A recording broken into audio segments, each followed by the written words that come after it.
सोच के देखिए, क्या हो अगर मैं कहूँ कि अपने अगले बड़े प्रोजेक्ट के लिए अपने बेस्ट फ्रेंड को चुनना, आपकी दोस्ती और उस प्रोजेक्ट दोनों को बर्बाद करने का सबसे तेज तरीका हो सकता है। आज हम एक ऐसे ही आइडिया को समझने वाले हैं जो दोस्ती और टीम वर्क के बारे में हमारी सोच को बिल्कुल हिलाकर रख देगा। तो सवाल ये उठता है कि अगर कोई बहुत ज़रूरी काम हो जिसमें गलती की कोई गुंजाइश ना हो, तो सबसे अच्छा टीममेट कौन होगा? एक बेस्ट फ्रेंड या फिर एक राइवल, मतलब एक ऐसा इंसान जिससे आपका हमेशा कंपटीशन रहता है? जवाब आपको सच में चौंका सकता है। तो ये जो थोड़ा अजीब सा आइडिया है, ये आता है रॉबर्ट ग्रीन की मशहूर किताब द 48 लॉज ऑफ पावर से।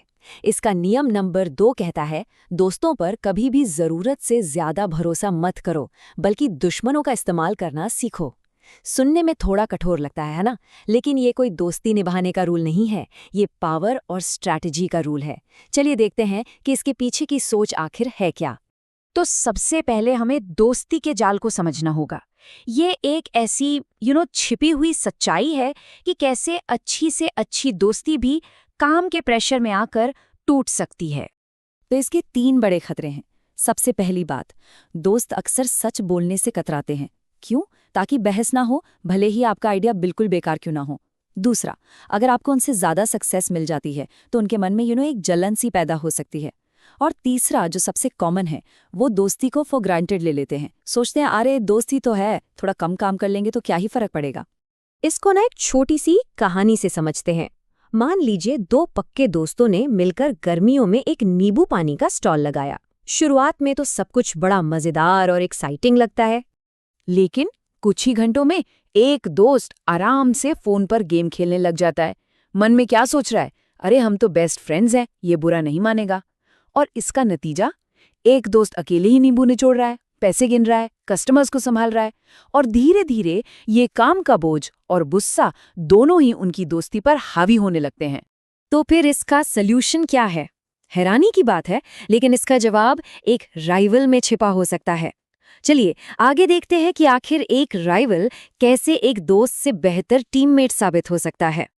अब यहाँ पर इन दोनों का कंपैरिजन देखिए। एक दोस्त आपके साथ कंफर्टेबल होता है, इसलिए वो आसानी से काम में ढील दे सकता है। लेकिन एक राइवल, उसको हमेशा लगता है कि उसे कुछ प्रूव करना है।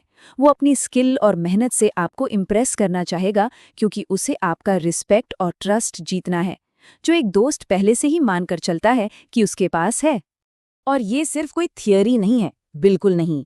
ये असली जिंदगी में, इतिहास के पन्नों में और यहाँ तक कि हमारे फेवरेट गेम्स में भी बार बार सच साबित हुआ है।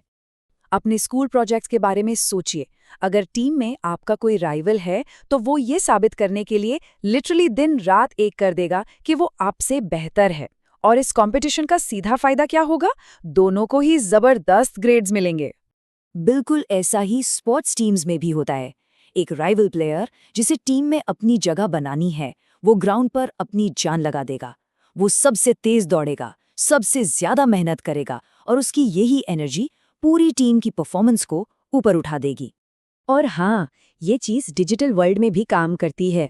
सोच लीजिए, आप माइनक्राफ्ट में एक बड़ा सा कैसल बना रहे हैं और हेल्प के लिए अपने पुराने राइवल को बुलाते हैं। वो हर रूल को आराम से फॉलो करेगा। क्यों? क्योंकि वो ये प्रूव करना चाहता है कि उस पे ट्रस्ट किया जा सकता है और वो एक बेहतरीन एलाई बन सकता है। लेकिन दोस्ती पर आंख बंद करके भरोसा करने का सबसे बड़ा खतरा इतिहास की एक दर्दनाक कहानी में छिपा है। ये बात है 9th सेंचुरी की।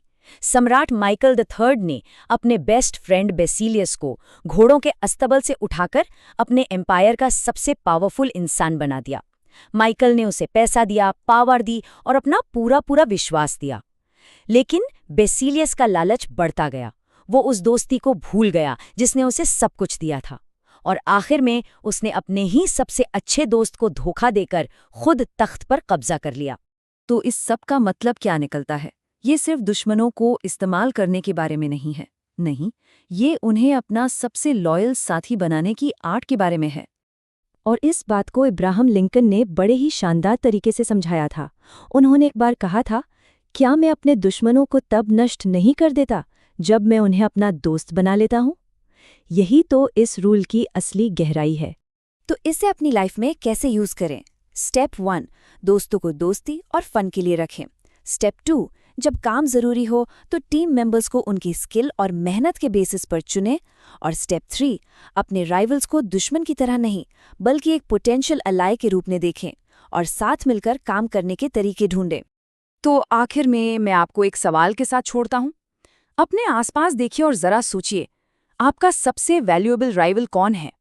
हो सकता है वो इंसान आपकी सबसे बड़ी कमजोरी नहीं, बल्कि आपकी सबसे बड़ी छिपी हुई ताकत हो।